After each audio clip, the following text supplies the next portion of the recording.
Damn, Nature, you're scary. I'll bite your ass now! Oh, I'm gonna go! I'll get you now, you motherfucker! I'll get you by the head! I got you by the head! I am scratching your fucking eye out! Oh, goddamn, I'm dragging you down! You fight! I'm gonna fucking get you! I want to scratch your face! I am eating your fucking face! I'm eating your face, motherfucker! I'm dragging you down! You are mine! I'm gonna eat you up! I'm gonna drag you down! Oh, you fighting, but you're gonna lose! I'm gonna outfight you! I'm dragging you down! Goddamn, you feel that? I am eating your face! Yeah, don't fight it! This is gonna happen! This is what's gonna happen! I'm eating your face! Oh, you are mine! I'm gonna eat you! I tell you now! I told you I was gonna eat you! Oh, I told you! I stole your meme!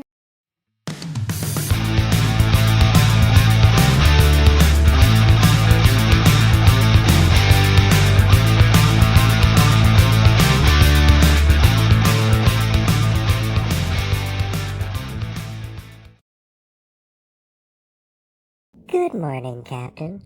I am your upgraded ship's AI interface. You may call me Double D. Telling you some shit about Wolverine, yeah! Alright, by 1914, Wolverine had joined the Canadian military and was taking part in World War I. This is where he becomes part of the Devil's Brigade, a group of soldiers. This is also where he meets Silas Burr, his superior officer, who later becomes known as Cyber. In 1915, he meets Lazaire, I think that's how you pronounce it. He claims to be the Angel of Death, and he takes notice of Wolverine because he's not dying when he's supposed to on the battlefield. In 1918, under the orders of Romulus, Cyber kills Wolverine's girlfriend, beats the crap out of him, claws his eyeball out, and leaves him for dead. Wolverine goes feral again for a time, and then ends up back in Madripoor, where he does a few jobs for Lando, Luckman, and Lake. In 1921, he meets Mystique in Mexico. They are both under a firing range being executed, but they, of course, survive. Wolverine joins her bank robbery gang for a little while, but ultimately betrays them. In 1930, he is back in another circus performing as the Amazing Immortal Man. In 1933, he's back in the military, taking part in the Spanish Civil War, where he meets Puck. In 1937, he's fighting Nazis and the Shadow King and meets Ogun. In 1939, he returns to Madripoor and is fighting the Hand. In 1941, he meets Captain America and a young Black Widow in Madripoor, and they all fight Nazis. In 1942, he meets Captain America again and Nick Fury in France this time, and they again fight Nazis. I go do some shit about Wolverine, yeah! I stole your meme!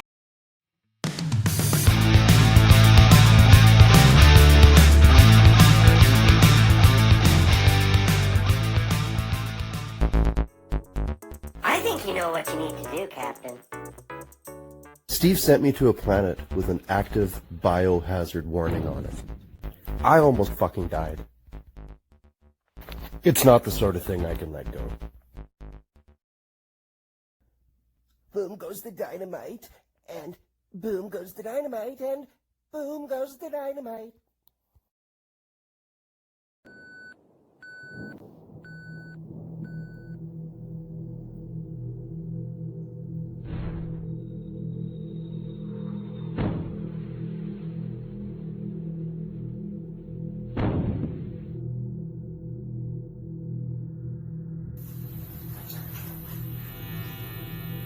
Hey, Steve. Got a minute? I stole your meme!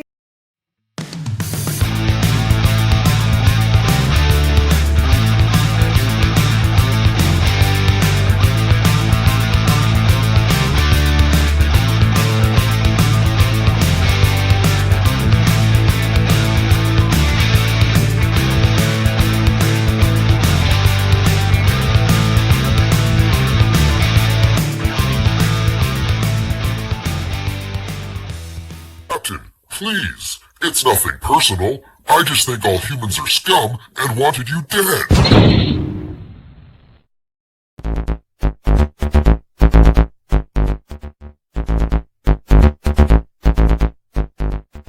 The best and the worst! here with our third and best so far segment of Astronaut Annie's TV Talk. And we are continuing on, and this time we are doing Supernatural Season 3. And just like the previous couple episodes, we're going to go best and the worst. We like to start out the worst. So what's the dog turd? Well, for Season 3, again, I can't say that there was a bad episode exactly, just ones that weren't really my cup of tea.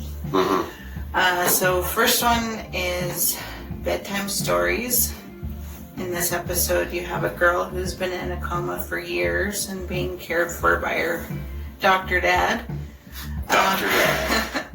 He's been reading fairy tales, and she's somehow causing them to come to life in some weird, distorted way and killing people. Is she a mutant, or is it magic? They never really say for sure what exactly is doing it. It's more likely to be some sort of magic nonsense. Maybe she's a witch. Spirit still tied to Shenanigans. something, yeah. Alright. So, yeah, that one I didn't really care for. The other one that I don't really like is called Time Is On My Side. In this one, you've got a man that is supposedly using science to... Science! Yeah. To stay alive forever. He does this by cutting off parts of other people and adding them to himself. The thing I really don't like about this is Sam's willingness to have Dean do the same thing in order to survive after his whole deal and everything else. It's just kind of a bad plot point. It's something Sam wouldn't do. He's all about making sure the innocent are left unharmed. And I guess. I think we're a little bit before we get to that part, but he's kind of a bastard when he loses his soul. So the way I kind of have that, it's like, he still has those impulses. It's just when he has his soul, he has a conscience where he doesn't actually do those horrible, shitty things. So he still thinks about doing it. He's just like, they better not. yeah, perhaps. He's got a mean streak, maybe. At that point in time, it didn't really jive with his character. Not so far. They were telling you stuff. Yeah. The bad guy kind of reminds me of Jeepers Creepers. A little bit, and I am not a big fan of that either. You love that movie. I hate that movie. Oh, before we go on, how many times do you think he's replaced his beaner? I didn't even consider that. Aren't you glad I brought that up? No. Moving on. Alright, so moving on to my favorite episodes. First you have Mystery Spot. You have the trickster making his second appearance. And he takes quite a fair amount of joy in killing Dean over and over again while Sam tries to save him. I think we still just know him as Trickster or Loki at this point, yeah? I believe at this point we've learned that he's Loki. So we don't know The rest of it. the rest of the story. Yeah. Alright, cool. So, Loki is doing all of this to try and teach Sam to just let Dean go and move on and stop trying to save him from his deal. So he's beating a dead horse. He's just beating it into his head over and over and over again until it sticks. Yeah, exactly. Seems like there could have been better ways to do that. So yeah, with all the fun of watching all of this play out, it does have a bleak message behind it, but still, I like it. Sure.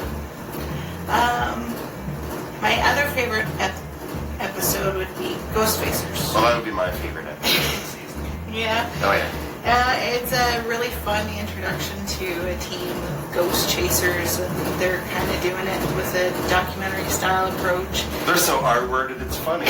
Just like this show. Sure. So yeah, I thought it was really well written, had nice bits of comedy and in their silliness to try and do this and record it all. That was pretty good. Yeah, so those are my. So that's season 3. That's season 3. Any final thoughts? Just again, well done stories, some good character development with the brothers, and then you introduce some really good supporting characters like Bella and Bobby, Loki. Bobby. Yeah, Bobby's probably the better of the new characters. I'd say One of my favorites. it's a toss-up between Bobby and Loki. I kind of like them both equally. Not me. That's my opinion. I guess so. This is your segment. Yeah, exactly. Alright. You also have some really intriguing villains with Ruby and Lilith. They provide a nice overall bad guy on top of your monster of the week. Yeah, no, Lilith is a pretty good BBEG, big bad evil guy. Yeah, definitely a monster, and Ruby is definitely, what's the technical term for it? A conniving cunt. Yes. Yeah. Those are very good I think descriptions. that's the scientific term. Sure. Yeah. All right. Well, those are your final thoughts on season 3. My final thoughts. Yes. How do you think it compares to the first 2? Better. It get better and better every year. We're on an upswing. Yeah. Cool. All right. Like I said, 3rd and best one yet. See you later, Astronaut Annie. See you later.